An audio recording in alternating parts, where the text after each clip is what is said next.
marka koowaad baahiyaha laga hadlay waxaan leeyahay wasaaradda waxbarashada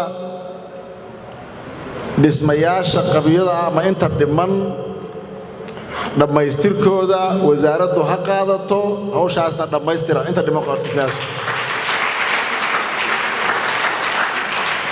marka labaadna waxaan rabnaa baahiyaha dhiman waxaan ku daraynaa miisaaniyadda dowladda galmudug ku daraynaa.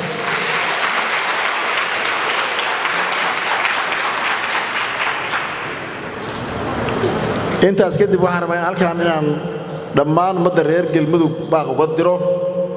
maadaama aan nasiib u yeelannay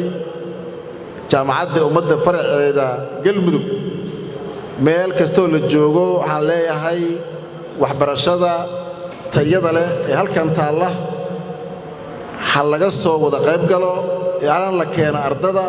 runtii waa fursad weyn waxaana loo diyaarshay dhammaan capacity ay ku qaadi lahayd ama ay ku hanan lahayd ardada inta leeg. degmadan ka mid ah degmooyinka ugu dadka badan ama ugu populationka badan galmudug annaga waxay noo leedahay runtii fiiro gaar ah sida la sheegay wax kasta oo wanaag ah ama horumar ah caqabaday leeyihiin istaakol leeyihiin waxyaabo ka hormaanay leeyihiin annagu waa naga go'an tahay in hore loo socdo in dadka degmadan iyo dadka reer galmudug guud ahaan ay isdoortaan oo ay maamuladooda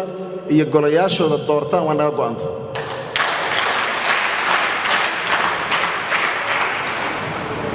maadaama halkan ay tahay hoygii tacliinta hoygii waxbarashada oo taariikhi ah adinkuna baraarujinta iyo dadka dhiirigelintooda iyo wixii qaldan in gacanta la qabto qayb weyn baad ku leedihiin oo qaybta ugu muhiimsan baad ku leedihiin qaybtiina ka qaata hadii la yiraahdo. agaasime iyo dhammaan maamulka jaamacadda waxaan idin leenahay sidaan sheegnay garabkiinaan taagannahay hore u socda dadkuna meel kastoo joogaan iyo duruufaha kastoo jirta halkan ayaa u ah hoygii waxbarashada rasmiga ahayd ku soo dhaweeya waaba ballan qaadeen ku soo dhaweeya kuna gacan qabta